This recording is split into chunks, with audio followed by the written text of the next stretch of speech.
forklift truck couldn't carry Lampard, but Lampard has probably been carrying Chelsea this season. Welcome back to Irons United for our Chelsea preview. I am joined by Matt, a regular on Irons United, and in the far corner is Nigel Can. Nigel, how are you, my friends? Yeah, well, okay, the new. Sorry, okay, the new. Yeah, I slipped in the ringo there. Well, do you know what? I had a good entrance into the show, but it all went to pot. So it was a little bit confusing, but I was just trying to do a little play on the song. Anyway, listen, you are joining us for our preview for the Chelsea game this Saturday, 3:00 at Stamford Bridge, away from home. Get your comments in. Let us know what your thoughts are on the game. We are live, of course. We'll try our best to respond to you. We'll just go straight over to you, Nigel. We will get into a little bit nitty gritty with West Ham, but we'll concentrate on Big Fat Frank and his Chelsea side. What are your thoughts on what he has done over at Chelsea? Nothing short of miraculous, actually. I mean, he lost Hazard, who was Chelsea's best player last season, by far carried them into the top four. And he's gone in and done something perhaps forced upon him because they didn't have money to buy. And he's took these kids. And I mean, Mason Mount's gone from being never heard of the kid to playing for England and scoring. Yeah. You know, and perhaps it shows a path forward where we've gone wrong, maybe. But then again, well, I look back and think to when Harry Kane broke into the Tottenham team, that was forced upon Tottenham because they had no one else. And then he went in and scored. Marcus Rashford got in the Man United team because they had no one up front. So they put him in as an 18-year-old and he scored. Yeah. And then if you don't put them in, you don't know what they can do. Nathan Holland. What's the kid Scully, is it, in the under-23s? Yeah. Deserve a chance on the bench for me, or to be around the first team squads to start with. But in regards to what Lampard's done, we've had the Busby babes, the Fergie fledglings, Lampard's what? Lambs? Lazy boys. Was it a no-brainer when you really think about the appointment, Nigel, with Frank Lampard? You know, the transfer ban, the youth players. Was it a kind of win-win situation for Chelsea and Lampard? Well, with a club, you have to carry the fans with you. Yeah. So when you're looking at was it Conte was there last season? Was it Conte last season? Who was the manager last season? It was Conte, wasn't it? I get confused with all the managers they go through. Yeah. So, you know. What's his name? Is it Juventus? Oh, sorry. So that's it. So I did a Premier League show with a Chelsea fan who was absolutely slaughtering Sarri. And I said, well, what would you do if he wins a trophy and finishes in the top four? And he was like, well, don't care. The football's crap. Yeah. So you think, well, what's going to please you? To bring the fans in, you bring in a bona fide legend to the club, which Lampard is to Chelsea fans. So straight away, the fans are on. It's the club has all pulled into one to begin with. Yeah. The pressure, though, is on Frank to deliver. And you've got to give him credit. He has, hasn't he? Yeah, of course he has, mate. I mean, you've got to look at like a lot of the players, like you said. You mentioned Mason Mount. Matt, I mean, we are talking about a lot of youth players there that, you know, quite easily he could have looked and gone for the experience because what is their squad? The squad is Chelsea are renowned for having this humongous. How many players do they send out on loan on frees? And it's just But what is your?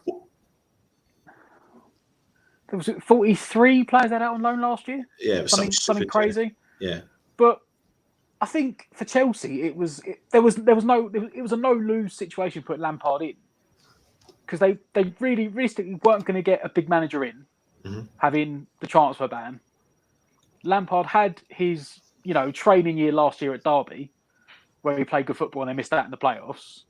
And a couple of the players that he's playing, the youth players he's playing in the team this year, he had on loan with him at Derby last year. Mason Mount was his star player for Derby last year. And Tomori, who's playing in the back four, he had on loan as well. So although he's given the kids a chance, he's given kids that he's already seen had a chance. Yeah. They've probably still got X amount of players, maybe 20, 25 players out on loan. but the ones he's given a chance to, it's the money they spend, the amount of players they have in their academy that they pick off from other academies. They had to have decent players there. Yeah. And he's fallen on his feet because he had no choice. He had to play the kids. Yeah. Didn't have a choice, And it's, to be fair to him, they are playing good football and he's worked out well. I mean, they're sitting fourth in the league, although they've not won in their last 2 games, drawn against Valencia on Wednesday night and obviously being defeated by a very good Manchester City side. I mean, is that anything that... I mean, we will come on to West Ham in a minute, but I mean, does that put the brick wall in front of Frank Lampard, or, is it the perfect time for Frank Lampard to step up against Stamford Bridge, home against his old club, West Ham? Nigel? I mean, the Man City game, I mean, it was a tight game, wasn't it? Yeah. At the end of the day, they held their own, took the lead. Valencia in Europe's a tough ask as well, even though I don't think Chelsea have lost in Valencia. I think I'd seen before the game. So, I mean, who would have thought that they would be within the chance of the Champions League as well? They've still got a chance of qualifying. So, he's done doing this in the league. He's doing it in Europe. I mean, to be fair, we've had some mixed results there, haven't we, at Stamford Bridge? We've not. I don't think we've won there for a while, but we've had a few draws there, and we had a couple of good. We had like a 2-2 that we could have nicked at the end a few years ago when they had Fabregas there that got a last-minute equaliser. We had the famous 0-0 draw under Allardyce. Which I remember walking out of there thinking, Jesus Christ, if we celebrate a 0-0 result as a victory, as we did celebrate, you think, well, what has this club come to in a way? But I'd happily take 0-0 now, sadly. Yeah, exactly. Perhaps that was me having a downer on Allardyce football. But we're getting a bit desperate now for the points. So, we've got to start somewhere. We certainly are. I mean, Chelsea have played 13 games, winning 8, losing 3, scoring 28 goals, conceding 19. So, I mean, they do concede with 3 clean sheets. Players on form is, of course, Chelsea forward, young lads, and England international now. Abraham, what do we know about him, Matt? And there's a rumour that he may not even make the game. I think I've seen that. He took a little bit of a knock, but he went off on the stretcher. Yeah, well, they said he had a hip injury, but all they said today was it's not as serious as it was. Yeah, but they haven't said anything about will he play or not. Yeah, and he scored, I think, half their goals this season. Yeah. I think he's joint top scorer in the league, which again is another one that he was out on loan last year. 10 goals. Yeah, was he not at Villa last year? Yeah, he was at Villa last year. Yeah, but I mean that's like you send a player out to a reasonable standard of a team in the Championship who are trying to challenge for promotion. Obviously, they did. So I think the difference, I suppose, where Chelsea are sending these types of players in comparison to say where West Ham are sending their types of players out on loan is I suppose another debate for another day. But I mean, you've got Tammy Abraham, you've got Christian Pulisic. I mean, what do we know about him, Matt? Cost, was it 50-60 million from the Bundesliga last? Well, I think they paid for him in January and he moved over in the summer, and they obviously bought him as the replacement for Hazard. But you can't replace Hazard. He can't fill Hazard's boots. He started slowly. He's picked up. He's getting better as he's going. Yeah. The only thing you would say is that if he's playing, he's been playing a lot on the left wing and he's right-footed. And a bit like old school Matt Jarvis, he hasn't got a left foot. So every time he gets on that wing at the moment, he's cutting inside. So if you're sitting there defending him on Saturday, you know that he's going to go down that left wing and cut him on his right foot. To be fair, he does look a bit better than Matt Jarvis. Oh, he does. Good comparison there. I'm not sure you think for someone him up that against 60, the right player there. It was the comparison. He hasn't got a left foot. Like he doesn't. For someone that costs 60 million, you can compare him to me if you want. Yeah, the comparison was he hasn't got a left foot. Like for someone that costs 50-60 million, he should be able to at least. I'm not saying like I'm not talking like bang like accurate cross, but you should be able to just chuck a ball in. Yeah. Whereas if you watch him in the games, even last week, it was every time he got down that right-hand side, even the commentators pointed out the fact that you just knew he was going to cut in on his right foot. Yeah. But having said that, he had a slow start, but he's getting better. He's an American that's come from Germany. You know, he's the most expensive American footballer ever. He's 50, 60 million.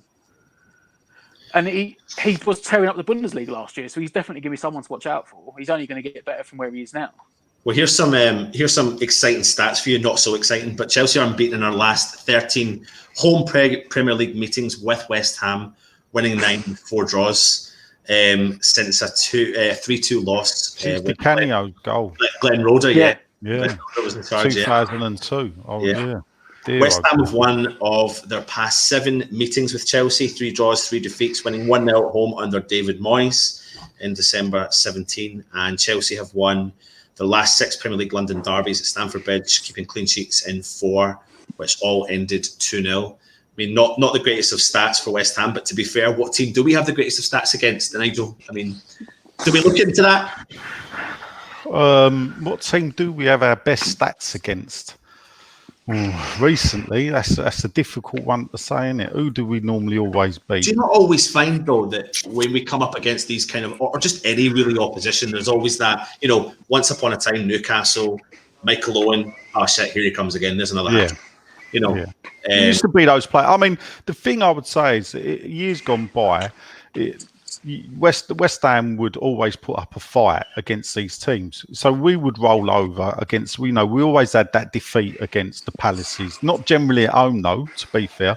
You know, these teams could turn up and surprise us and whatever. But what's happened now is we've seemed to have not even been able to get the defeats. Last season, I was saying that we beat Chelsea at home, we beat Man United at home. And again, we beat Man United at home this season, but then again, they're crap away from home, Man United. If you look at it that way, I mean, but if I think back to the Tevez season, we did the double over the top 2 teams in the country, Arsenal, Man United. We'd never done that before, and we stayed up with the last win on the season. So therefore, that meant we lost against a lot of crap teams, but we saved ourselves against the better teams. Yeah, we're not doing that now, and that's when it puts pressure on us at home to perform and get the points. So these next 3 or 4 games, if you throw in the recent defeat against teams that, if when you look at the fixture list at the start of the season, you would go, oh, we won't get a point there, we might be lucky there, we'll get nothing there, let's hope we can get a point against Wolves.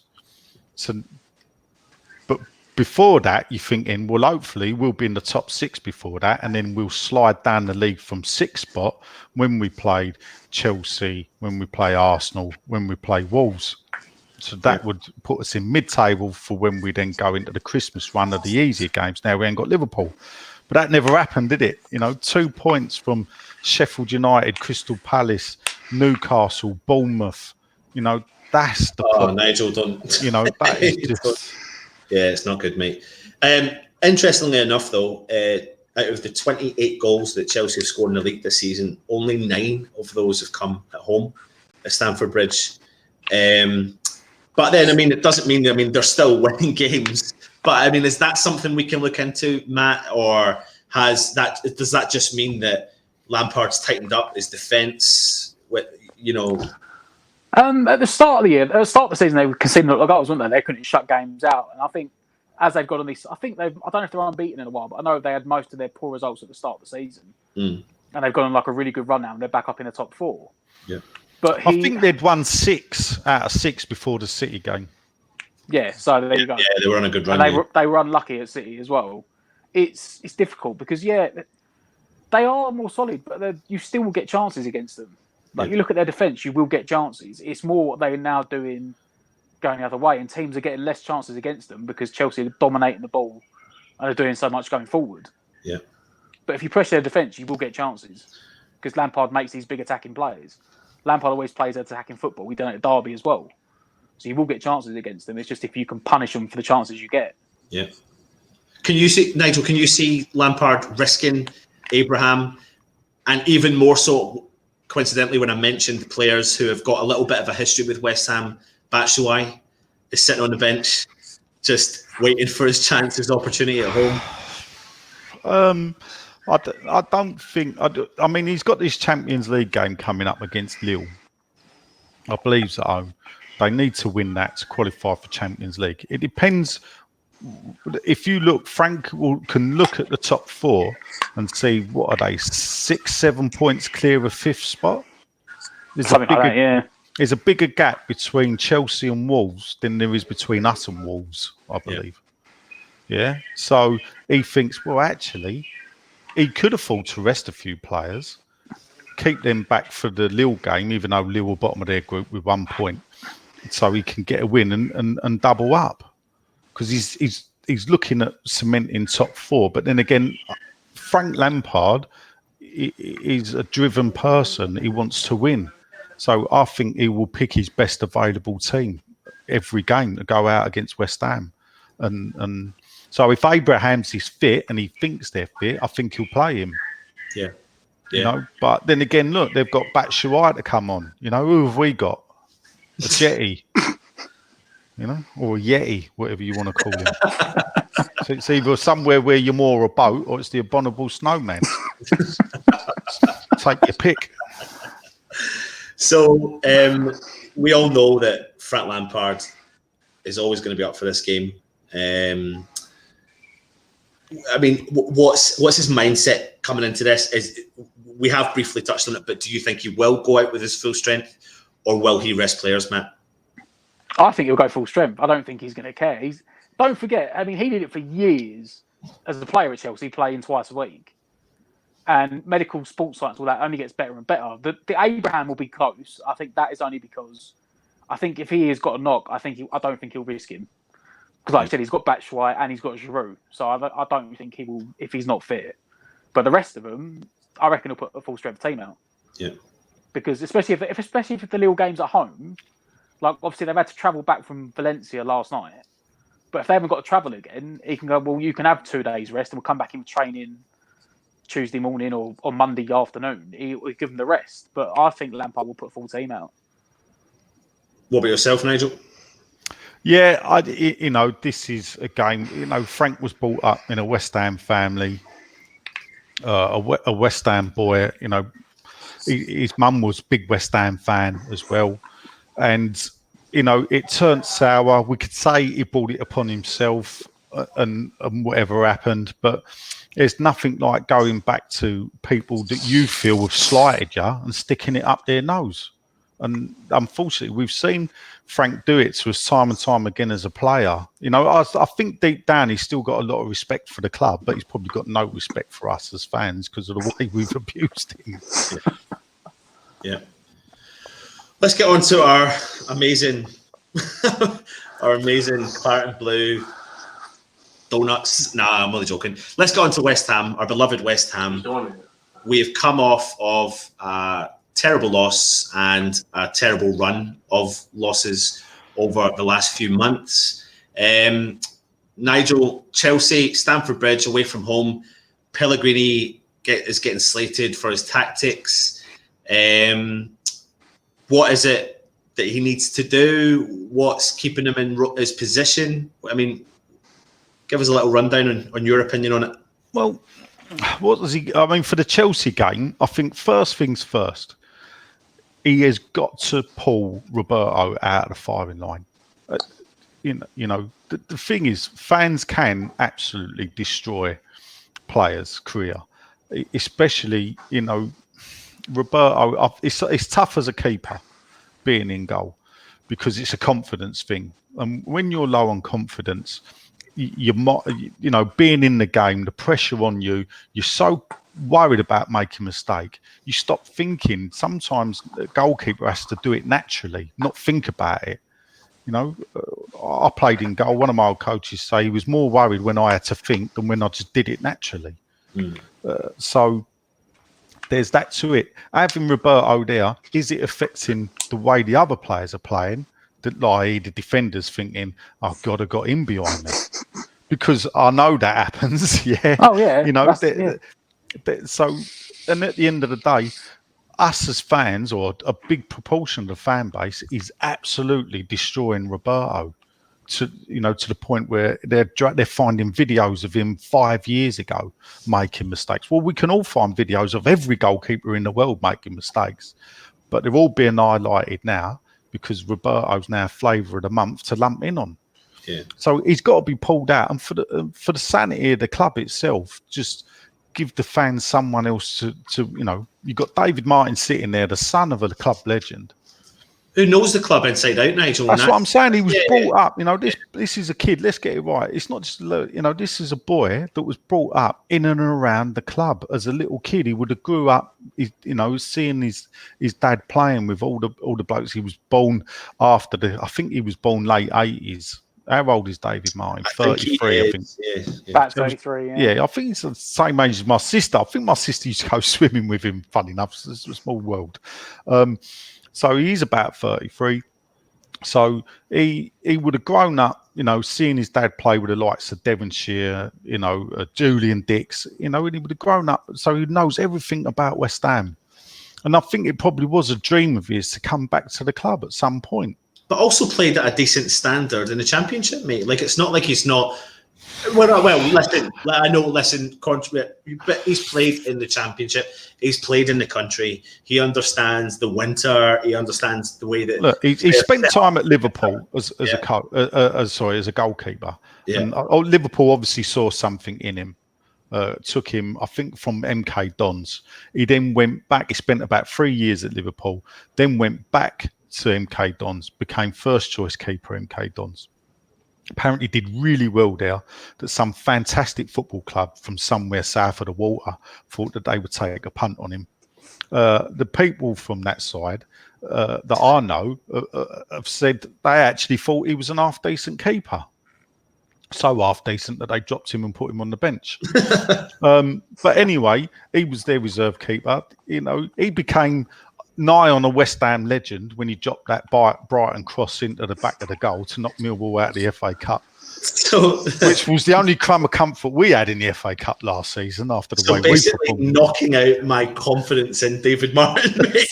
my comment is there, and your David Martin comment is like. What I'm saying is, we can all pick every goalkeeper. Yeah, Peter Schmeichel made mistakes. Yeah, David De Gea makes mistakes.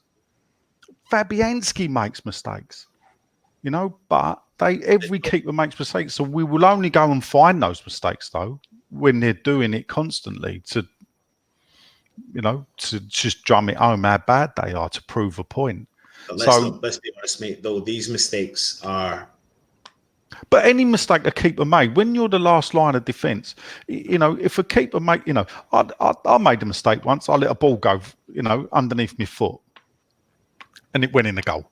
Now my mates at half time go and start slaughtering me. So I'll give it back to them, and I pointed out that 3 times in the game, other defenders had let the ball do underneath their foot exactly like I did. I had the problem was I had the goal behind me. Yeah, I committed the same mistake as those players. In a way, Roberto could probably say, well, you've done this and you've done this and you should have tracked back. You should have been protecting me. The problem with the keeper is you got nowhere to hide. And that's why Roberto has to go. Yeah. I don't like saying it, but he's got to go. You said something before we came on about Roberto, like in terms of he has to go for the, it's got to the point where it's, like you said, the fans are berating him and looking for any excuse. He's just said it there, looking for any excuse to slag him off. Yeah, it's toxic, isn't it? Yeah, it's toxic towards him as an individual. Yeah, it's not going to do his game. That's what I'm saying. Pellegrini actually should have dropped him for the Tottenham game to protect Roberto, to protect his mindset. Now, after the Tottenham game, and we've seen the way he performed in that, which weren't brilliant, to be fair. For me, I can't see Roberto coming back. Even on the bench, we're going to have no confidence in him. Like Alan McNightmare years ago, maybe a bit before your age. Alan McNightmare, I keep calling him McNightmare. Alan McKnight. He was a McNightmare. Well, you say that. He was an half-decent keeper that we got from Celtic. He was a Northern Ireland international, and he came with a good pedigree. And he came into a team that was failing. It had been failing the years before, and it started to fail that season. We ended up going down. and someone's reversing it, ain't me. So he gets given this name McNightmare by the Sun newspaper. Now, in those days, we didn't have Twitter, yes? We relied on the newspapers to come up with names. McNightmare, I think it was after a Norwich New Year's Day game where we got smashed about 4-1 or something at home, and he did have a mare, to be fair.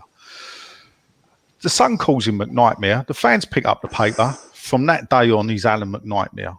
The man had nowhere to go, and it was bad performance after bad performance. He got pulled out in the February. I don't think he played again from the February to the end of the season. He got pulled out, and we had to bring back Phil Parkes, one knee and 40 years of age. Matt, let's talk about the young boy, under-23s, Anang. He wasn't in the under-23 squad, and he's probably going to be in the squad for the weekend's game. Some fans, I don't know if they're getting carried away with the fact that they think he should be in the starting lineup. Do we read anything into that related to what Nigel said? Well, I don't know, because don't forget, there was this rumour, like, during the international break, when people were calling for Martin to come in, there was this rumour that the contract he signed was only a training ground contract, and he was supposed to be here to have shots taken at him. And they were like, he's not supposed to be playing. So, but I mean, for me, I wouldn't play the kid purely because if you've still got all these problems going on, do you want to ruin the kid's confidence by putting him in front of the same thing as well? But here's something I'm going to bring to the attention. I mean, you don't see it a lot in the Premier League, but you see it a lot in the Italian league, right? Okay, I'm just doing a comparison. I know they're different, but the Italians do put a lot of these young lads in early days in the goal, and they, AC Milan goalkeeper, I can't remember his name, but he's sitting at 200 appearances for the club, 60 odd appearances at international level, and they've got to start somewhere. So my point I'm trying to make, and even I'll put this one to you, Nigel, as well, is the players were sending out on loan to the League One teams, but not bringing them into the squad, giving them the experience. This can not just relate to goalkeepers, but to the whole of the youth format. I mean, what is the thinking behind that? And should there not be that opportunity to give this youth player, Anang, for example, a cup game to let him have the full experience of a full first team, and get that confidence up? Yeah, we don't do cups, though, do we? No, we don't. Not after Allardyce, mate. So, I mean, going back to sending players on loan, for me, there's two schools of thought. You're sending them out on loan to see how they perform in first team arena, which, you don't want to try them in the Premier League. So you want to make it a bit easier for them. But in League One, it's a different type of football. Now, for me, sometimes I think in the past, we've been guilty of sending players to League One clubs. And what have we done? We've created League One players. Yeah. Luton had 5 or 4 when they got promoted from League One last season of our ex-players. Dan Potts, the 2 Lee brothers, Maric Stech. They signed George Moncur from Barnsley to come into their team. Pelly Ruddock. Well, blimey, they're 6, isn't it? So it looks like our youth team from 9-10 years ago is propping, made Luton. We created League One players. Why? Because we kept loaning them down the leagues. If you don't give them a chance in the first team arena in the Premier League, you don't get to see how they can perform. We might find one of them is up to the task. The problem you got is there's so much pressure now with the Premier League. You would normally bring youngsters in March. Mid-table mediocrity's kicked in. We're not going down. We're not going up. There's not a lot to play for. Let's filter a few players in for the last 4 or 5 games of the season. Don't happen now because every space is worth £2 million. So if you put too many, they're always looking to one win at the end of the season can still move you up, 3 places. And that would gain you £6 million. You chuck the kids in and throw the game, lose it, even though they're getting the experience. For me, the problem lies in under-23 football. In under-23 football, they're playing kids that are aged between probably 18 to 23. Years ago, we had reserve football. They would be playing with the old pros, 33, 34, that are hanging around the squad but need a game. And then they would be playing. You had the mixture of the old and young. so they learn how to play against older players. You bring a kid in from the under-23s that's only ever played under-23 football. Look at Fornals. We thought he was a world beater. Why? Because of the under-23 tournament. But what happened? He was playing against 18, 19, 21-year-olds. Put him in the Premier League. He's playing against men, defenders that are 28, 29, 30, experienced defenders who know how to play against kids like that.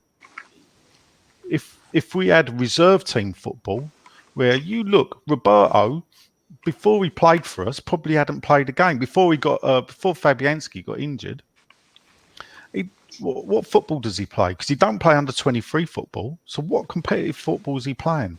So then your keeper gets injured. You're bringing in a bloke who actually hasn't appeared in a competitive game. Yeah. So that's for me where the problem lies. I would bring back scrap under 23 football.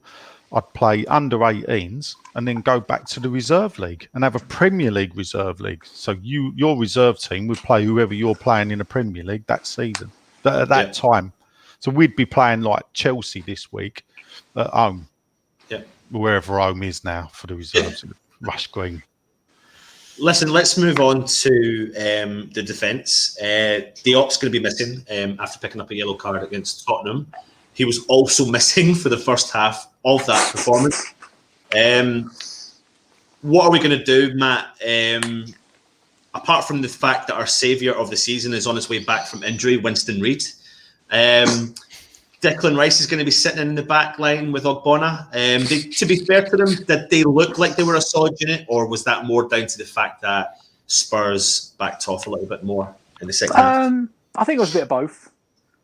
I think Diop did have a nightmare, and when Rice went on, he sort of calmed the defence down a bit. But it's you either go Ogbonna and Balbuena, and you have Rice at holding midfielder, or you go Ogbonna and Rice, and then you've got to bring in Sanchez because he's the only one that could be a holding midfielder. Like Noble won't sit enough, Snodgrass won't really sit enough. So it's for me personally, I'd probably bring Balbuena back in so I can leave Rice in the midfield. Or maybe play three at the back, but Pellegrini doesn't like three at the back.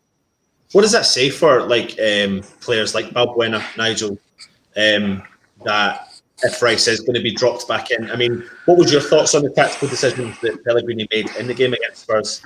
Unfortunately, my mate Sean's not here to back me up, but I was sitting there going, we need to put Rice back.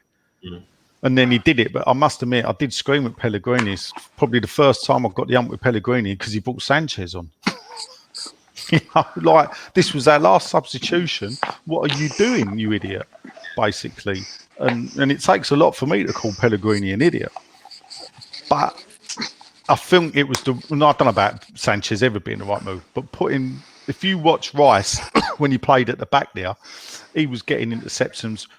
Tottenham didn't score once Rice went in the back. We won the second half. If we're going to cling on to something positive, we beat Tottenham in the second half 2-1. Once Rice had gone in the back. Do you put that down to them backing off the war? Or that tactical decision, or a few tactical decisions? I don't think it was down to the tactical decision. No. It was Tottenham. Don't forget, before that game on Saturday, Tottenham were 1 point in front of us. Tottenham have had an awful season as well. They hadn't won away since January. No, and you could see the fact that we got a goal back, and Antonio was pushing further up the pitch. You could see why they hadn't won away since January because they started panicking. Antonio, we can all see it. The second half, Antonio come running out before the team. The crowd had a lift. Yeah, we were all up on our feet thinking, "Thank Christ for that." The problem for Antonio was we conceded within 3 or 4 minutes of the half starting to make it 3-0, and just made it too far to come back. If we hadn't conceded that third goal, and that goal wasn't offside. That goal that we scored that wasn't offside, if it was given, if Rice had been couple inches in line, defender, I'm just trying to make it relative. But biggest problem for me this season has been inconsistency in team selection, especially in that back line. Diop, Balbuena, Ogbonna, Creswell, Masuaku, Fredericks, Zabaleta. You need that sense of consistency, that core to understand who's playing with who, because there's no one that's really similar. There's no one in that back line that is similar at all. Like Cresswell, Masuaku have different styles. Balbuena, Diop, Ogbonna, even when Reid comes back, all extremely different centre halves. Fredericks, Zabaleta, extremely different fullbacks. So when you're chopping and changing that back line, it's only but going to have, in my opinion, negative impact. And then when you're the opposition and you see that and you think, well, this is his first game back, but it's so important. And I've seen your face there, Nigel, as well, but I think it's so important that players, you hear Antonio, yes, he's come back off an injury, but he needs to get game fit. Now, if you're not playing week in and week out and you are fit, you still ain't game fit. No, but you have to ease. I thought it was right call to bring Antonio on at half time, but not start him. The reason I made that face is, Pellegrini last season we had where he wants 2 players for every position. Now you say Cresswell, Masuaku, different type of players, Zabaleta, Fredericks, different type of players. But then again, you would only drop a defender if it's not working. So you want something different. Yeah. So therefore, I think it's right that you have Masuaku's possibly a more attacking left back than you would say Cresswell is. Then Cresswell's got a couple of goals this season. Fredericks, has got the pace. Zabaleta has got the tactical nous. The problem is he should have played Fredericks against Newcastle because of San Martin's blistering pace. And Sheffield United. Yeah, where actually Zabaleta might have been better against Tottenham because of his tactical position and his nous. Yeah. So in a way they dovetail. Personally, I all day long, Declan Rice has got to go back at the back. We've got a problem is we're shipping goals. And Declan Rice is great as centre mid, but he's great as a centre half, and we need to shore that up. We do. It's easier to bring someone into centre mid than it is to, I don't know, Balbuena is not the player that he was last season. For whatever reason, I don't know. Is that not down to maybe something I'm saying here about inconsistency? Because has Balbuena had a real solid run of games? You do need a run of games to be able to build some form. The centre-back partnership is very important. You've got to have 2 players that can work together. If you look at all the best teams, you look at our best teams that we've built, they've been built off the back of, Bonds and Martin. Then we had Martin and Gal. That's like 10 years. And we've had 3 centre-halves. And we won the cup with Bonds and Martin. We had great early 80s. Bonds went semi-retirement, and we just dragged him out when we needed him. We brought Tony Gow in, and then we had the boys of 86 and the great time we had there. The problem we've got now is he is chopping and changing the centre halves, and he's not allowing a partnership to develop. I like Diop and Ogbonna. I think they're our 2 strongest pairing, but we've lost Diop now. But I forgive Diop mistakes because he's still only young, and he will grow and get in. He will be a better player. I totally agree with you. I think people calling Diop out left, right, and centre. He didn't have the greatest of halves. He got out-muscled for the goal. The only thing I say is for the goal, the 3rd goal, Harry Kane's header. I'm expecting him to do more, but Jesus Christ, I think it was Fredericks let Harry Kane run off of him and just stood there and let him run. Yeah, but to be fair, mate, they didn't have the confidence in the keeper because they didn't want to pass the ball back to the keeper. Well, there is, but that goes back to what we said about 15 minutes ago about the defenders are worried about what the geezer behind them is going to do. Let's talk about something else. The fight, determination that the players have. You think about, was it Dele Alli was on the wing, the ball looked like it was going out, the player gave up, and as he was falling to the floor, kicked the ball in, fed the player in, and then I think it was Lucas that got the 2nd goal for Tottenham. Yes. Based on the fact that they just did not give up. No, yeah. Is there something to look at with the players? Should we worry that Pellegrini or are the players half-arsed, or do they not have the ability? Well, I mean, if you look at it on ability-wise, let's take the ability-wise. So Anderson's got ability. Yarmolenko, we've seen, has got ability, and he's got a few goals since he's come back from injury, so we can't keep blaming the knee injury that he had last season. So there's two players with the ability straight away. They have not turned up, not really. Anderson, I don't know. He was on the fringes of the Brazil team. I think he made a few squads because of his performance for us last season. They're not going to be picking off the back of what he's doing. He was hit or miss. He was inconsistent last season, but now this season he's consistent. He's consistently poor. But Nigel, we hit a bit of form last winter. He hit a big bit of form last winter. Where was he playing? Me personally, if we had a full team out and you could put Rice in centre mid with Noble and it was strong, I would allow Anderson the freedom of the pitch to go where he liked. But you need a rigid back four, and you need a rigid midfield four. So what you can't do is you'd have to play Noble and Rice in the middle. And then I would have Antonio maybe on the right, and then on the left we'd have to try and figure out either maybe put Masuaku in front of Creswell and play that way. And then allow Anderson freedom of the pitch to try and link up with Haller. Haller's so isolated, isn't it? I read something the other day about Haller, actually, that if that was Andy Carroll, he'd be getting slated left, right and centre. But, listen, all joking aside, I do like what's... he looks like a quality striker, but he's getting nothing. But to be fair, mate, what striker in the last 8-9 years has actually been getting service for West Ham? I mean, I can't actually think off the top of my head, or it could even be longer, but I mean, Carlton Cole scored goals for West Ham, but it wasn't for the fact that he was, it wasn't irregular goals, so it wasn't service. I mean, Carlton Cole's best season for us was in the Championship. Yeah. I think that sums, no disrespect to Carlton Cole. I think that sums up his ability. So if you look who we've had since then, Andy Carroll and a plethora, I mean, in the 10 years of Golden Sullivan, what have we had? 40 strikers. Yeah. I think that sums it up.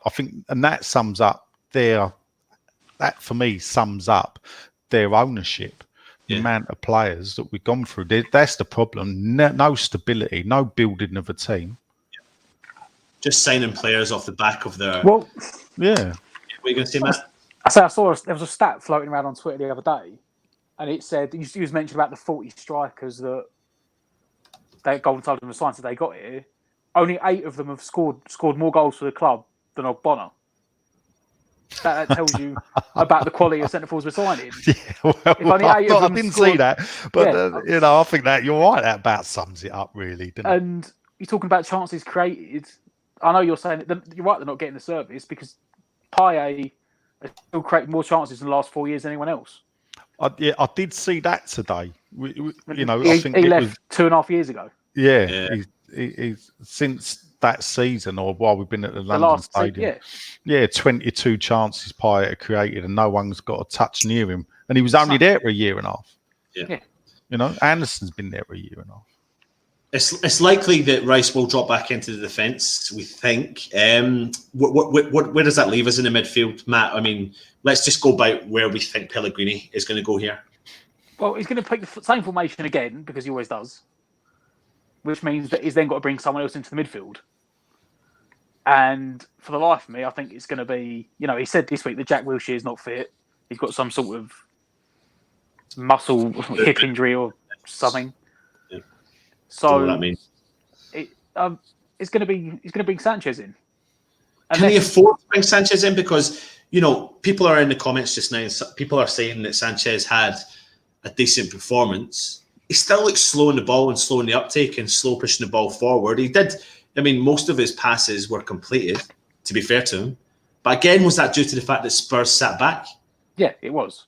He made a couple of interceptions, but like I said, the problem is he's going to pick the same again, which is he picks one holding midfielder and 2 centre mids.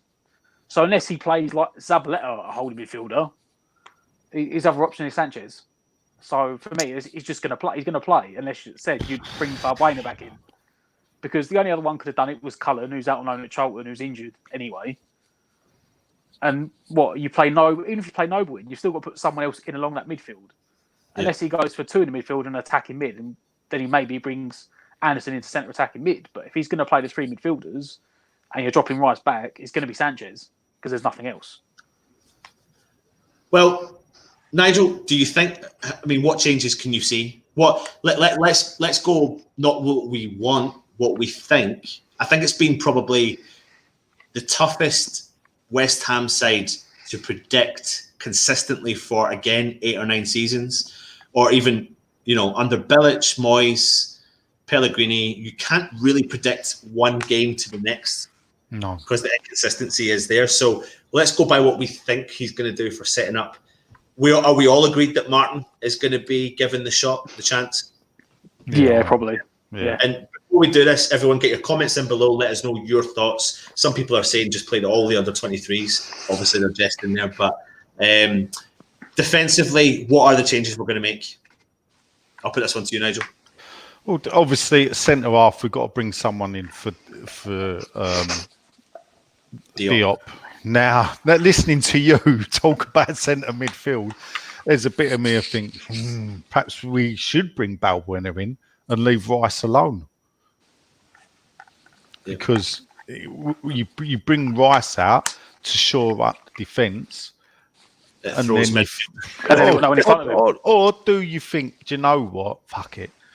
Put Rice centre mid. Yeah, let's play Yarmolenko. Let's play Anderson. We'll play Haller up front. We'll have Noble in the midfield. We'll have Antonio on the pitch. Why not play, Noble in the middle, have 4 up front, 4 at the back, and we'll chuck in Sanchez to run around like an idiot. And there's your team, isn't it?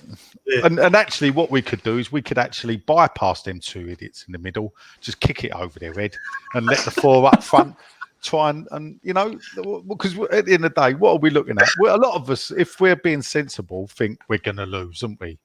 So why not go there and have a go at them? Yeah. We could get embarrassed, but we've been embarrassed by Crystal Palace, Newcastle this season, Oxford United. Yeah. So listen, on that then, God, I don't know. It's just all baffling. Midfield, what do you think he is going to do? I mean, it's a tough decision. I mean, well, he's cautious, isn't he? If you look at Pellegrini at West Ham, he's a cautious manager. So naturally, I think he's going to try and be cautious. I think Sanchez will come in.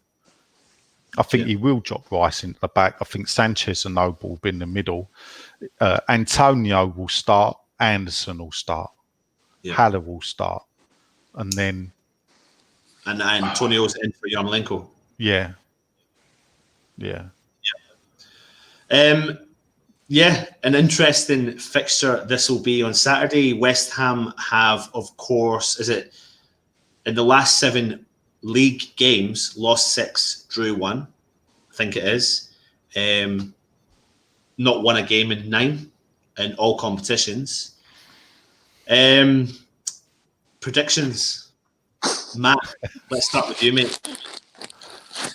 Before we go on to it, get your predictions in the comments.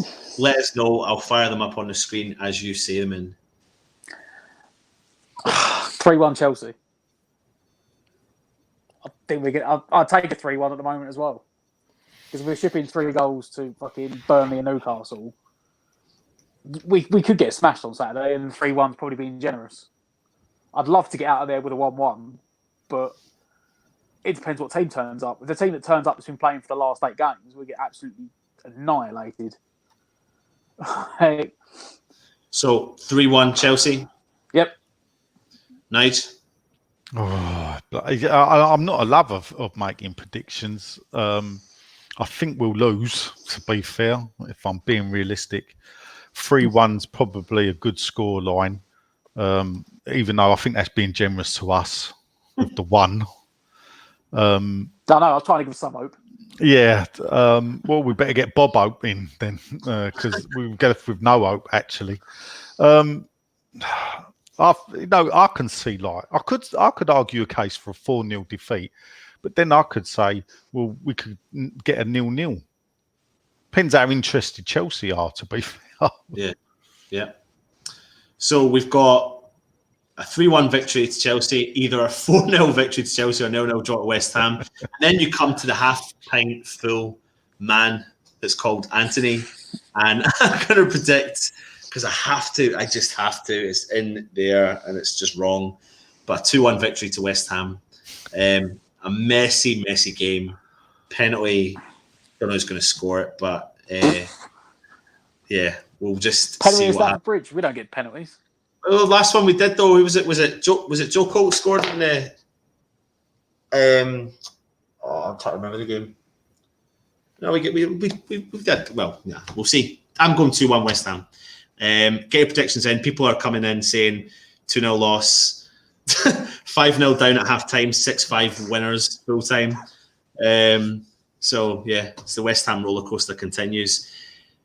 Nigel, thanks very much for joining us. Any last points you want to kind of bring in? Well, hold on before we go. Pellegrini, stay goal. Me, I'm definitely in at the moment the stay camp. I think that I'm staggered at the fan base reaction. To be fair, I'm not John that wrote for Claret and You the other day. If anyone read it, a laughable article. Apparently, John really does exist. Even though I thought John Sullivan died 10 years ago, and take that as whatever you find. Pellegrini, I think he'll stay. I'll read into that what you want, John Sullivan. The way I've been led to believe, sources close to the club have said that he's got until Southampton. So basically, they've looked at it. It's all down on the facts is they understand we've lost one of our best players, Hammer in a year, Fabianski. I said to you off there, I can argue the case that we should have 5. We could easily have 5 more points. If we had Fabianski, we could have 5 to 7 more points. If you put that into the table now, that pushes us into top 8 position, where now people are not going to be on the backs. Even though 9 points out of 22 is still a bad return, we'd still be sitting around the Arsenal. Yep. So therefore, I don't get why the fan base. Well, in a way, I can understand why the fan base is getting on Pellegrini's back. But it's a dangerous precedent. You're setting a benchmark now. 6 bad runs, 7, 8 games. So what happens if we replace him? New manager comes in, wins 2 or 3, then goes 7 without winning. Are the fans going to be going, I got to sack him now? He's lost, all this. Oh, he's lost the players. They don't want to play for him. All this. You can't keep doing this. We have to support the manager as best we can. I'm not saying he can't be criticised, but all this Pellegrini out stuff for what? This bad run. We get Fabianski back. The problem is that a lot of damage is being done to the mentality of the club. Mm. That's what worries me. Yeah. So for me, no, I'm not buying into all these managers throwing their hat into the ring either. There's a lot of misinformation flying about that as far as I know is nowhere near the mark. Sources close to the club. Yeah, but I mean, look, at the end of the day, I made a joke tweet. When questioned, 15 out of 20 Premier League managers said, yes, I would love to manage West Ham on £8 million a year. Which I think is quite near the mark, because if you go to a load of them, if you rung up Brighton's Potter and said, do you want £8 million to manage West Ham? If you rung up, Nuno Des or Sprinter or whatever his name is at Wolves and said, how would you like £8 million a year to manage West Ham? I think they would all consider it. I'm not saying they would come, but they would all sit down and talk to us and consider it. We're a big London club. We've got a great fan base. At some point, this sleeping club has got to wake up. I don't know about sleeping; it's like comatose now. So we need something to do it. But the possibility is there. If Leicester can be second in a 30,000 seat stadium, Why can't we? Yeah. That's what I don't understand. But that's another show, isn't it? We'll save that for 10 years of Golden Sullivan, where I can totally annihilate them. Yeah. Look forward to that one. You need to make sure you tune in. So, like you're saying, sources close to the club are saying that he's got to Southampton to turn it round, depending on results. Well, the way I've been led to believe, sources close to the club, is that he's got the Southampton. If he loses, let's face it, do Golden Sullivan really expects us to beat Chelsea? Of course they don't. They can't say it publicly because they'll be condemned for it more than what they are condemned. So they'll be condemned from that. They're going to understand Wolves away is going to be difficult. Arsenal at home. I think Arsenal home out of the next 3 games is perhaps the game where we stand more chance of doing something. And then you go to the Southampton game. Southampton game's key because that is the day they believe Fabianski will be back. Now, if we play with Fabianski in goal and lose to Southampton after losing or picking up 1 point from the previous 3 games, I fully expect Pellegrini to be sacked, and you wouldn't find me writing an article defending him. Yep.